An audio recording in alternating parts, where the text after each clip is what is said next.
उद्यापित गाँ गाँव में राहस यात्रा पवित्र कार्तिक मासरे पुरपल्ली चारिआडे एक परिवेश भिन्न जहाँकि आपण माने देखिथिबे एई मासरे प्राय लोक निरामिष भोजन करिथांती। पुणी अनेक लोक तथा व्रतधारी मास तमाम हविष अन्न भक्षण करी निष्ठा भावे व्रत पाली थांती। पुणी मास तमाम प्रभातर उठी कार्तिक बुड़ मध्य देइथांती। शेषे पंचुक 5 दिन प्रति ग्राम मंडप मंदिर मानकरे सप्तांग पुराण एवं कार्तिक महात्म्य पुराण होइथाए, जहाँकि बौद्ध जिलार अनेक स्थान एभली परिवेश देखा मिली।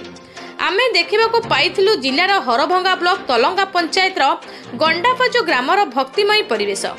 सही स्थान मानकरे एक आकाशदीप संध्या समय लगाई थांती एवं शह शह दीप मध्य लगा जाई थाए। सही 5 दिन मध्य पड़ी थाए बड़ ओषा।